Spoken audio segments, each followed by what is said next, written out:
آپ کی یونیورسٹی میں، آپ کے اسکولوں میں، آپ کی ایجوکیشن میں کلعدم تنظیم سے تعلق رکھنے والے کتنے نوجوان اور بچیاں وہاں سے گرفتار ہوئی ہے؟ آپ نے ایک یونیورسٹی بند کی، آپ نے ایک اسکول بند کیا، آپ نے ایک ایجوکیشن ڈپارٹمنٹ بند کیا. یہ اختیار آپ کو کس نے دیا کہ آپ مدارس کو تعلق ہے؟ اس کے بعد پتہ نہیں کہ حکومت کو پتہ نہیں کدھر سے کوئی مہک آ گئی ہے، آرڈر مل گیا جی ان رجسٹرڈ مدرسے سیل کرو. یہ رجسٹر کیوں نہیں ہے بھائی؟ جمعیت علماء اسلام کا یہ تو مدعا ہے کہ ہمیں رجسٹر کرو، کیوں نہیں کرتے ہو؟ گھر جو ہے نا وہ ملاقاتوں کا ڈھیر تھا. ایک وفد آ رہا ہے، ایک وفد جا رہا ہے، ایک وفد آ رہا ہے، ایک وفد جا رہا ہے. اس میں تمام سیاسی پارٹیوں کے اپنے اپنے خدشات تھے. جمعیت علماء اسلام نے اپنے جو نکات رکھے اس میں سب سے پہلے یہ تھا کہ جو مدارس ان رجسٹرڈ ہے، ایک تو 1860 کے تحت رجسٹرڈ مدارس ہے وہ ٹھیک ہے. یہ جو ان رجسٹرڈ مدارس ہے اس کو جو ہے نا سوسائٹی ایکٹ کے تحت اس کو رجسٹر کیا جائے، جبکہ ان کا سٹانٹ یہ تھا کہ نہیں یہ چیریٹی ایکٹ کے تحت ہو. ہم نے کہا نہیں سوسائٹی ایکٹ کے تحت ہو. دوسرا ہمارا یہ تھا کہ 2028 تک سودی نظام کا خاتمہ ہو، اس ملک میں سود ختم ہو. تیسرا اسلامی نظریاتی کونسل کے جو سفارشات ہے اس پہ جو ہے نا من و من عمل کیا جائے. اس طرح کے 3-4-6 تجاویز تھے جو حکومت کے سامنے رکھے گئے اس شرائط پہ کہ جمعیت علماء اسلام آپ کو ووٹ دے گی 26ویں آئینی ترمیم میں. یہ نکات آپ کو جو ہے نا وہ ماننے پڑیں گے، جس پہ مسلم نون کے پرائم منسٹر میاں شہباز شریف صاحب اور جناب صدر پاکستان آصف علی زرداری صاحب نے کمٹ کیا کہ جی ہمیں یہ منظور ہے. یہ جو آج رجسٹریشن کی بات کر رہے ہیں ہمارے ضیاء لانگو صاحب، ان کی انفارمیشن میں شاید ہو یا نہ ہو، یہ وہاں ٹیبل کیا گیا، قومی اسمبلی سے پاس ہوا، سینٹ سے پاس ہوا، پھر صدر پاکستان نے سائن روکے.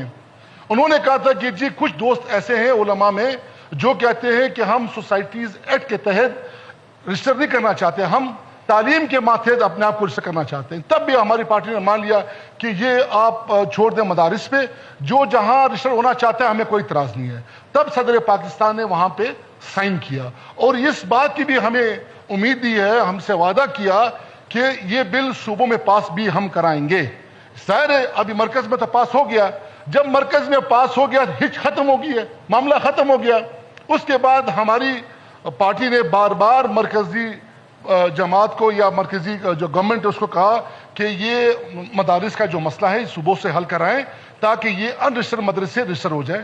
اس کے بعد پتہ نہیں کہ حکومت کو پتہ نہیں کدھر سے کوئی مہک آ گئی ہے، آرڈر مل گیا جی ان رجسٹرڈ مدرسے سیل کرو. یہ رجسٹر کیوں نہیں ہے بھائی؟ جمعیت علماء اسلام کا یہ تو مدعا ہے کہ ہمیں رجسٹر کرو، کیوں نہیں کرتے ہو؟ اور آپ یہی بات کر رہے ہیں. تو آپ کو پتہ ہے سر، جب اوپر سے سفارش آ جاتی ہے تو نیچے والے پھر دیکھتے. انہوں نے مدرسوں کو بھی سیل کیا، چند مدرسوں کے ساتھ مساجد کو بھی سیل کیا. آپ کو پتہ ہے سر، آپ چمن کے رہنے والے ہیں، صبح کے بعد جو لوگ نماز کے بعد لڑکے جاتے ہیں وہاں گھنٹہ 2 پڑھتے ہیں، تلاوت کرتے ہیں، انہوں نے سمجھا یہ بھی مدرسہ ہے، انہیں سیل کر دیا. تو ہمیں اطلاع ملی کہ مدرسے سیل ہوئے. ہم نے حکومت سے بات کی کہ خدا را یہ آپ کیا کرنے جا رہے ہیں؟ بجائے یہ کہ اگر آپ یہاں کہتے ہیں کہ مدارس میں غیر مسلم لوگ آباد ہے، غیر باہر کے فورن کے لوگ آباد ہے، افغانستان کے لوگ آتے ہیں، اگر آپ کو کوئی کسی مدرسے سے مسئلہ ہے ہم سے رجوع کریں، ہم اون کرتے ہیں مدرسے کو، ہم ان کی نمائندگی کر رہے ہیں، ہم ذمہ وار ہیں، ہم جائیں گے آپ کے ساتھ. آپ کوئی نشاندہی کرے کہ غیر قانونی کام ہو رہا ہے ہم اس کو روکیں گے، ان کو سزا بھی ہم دیں گے، آپ بھی دیں.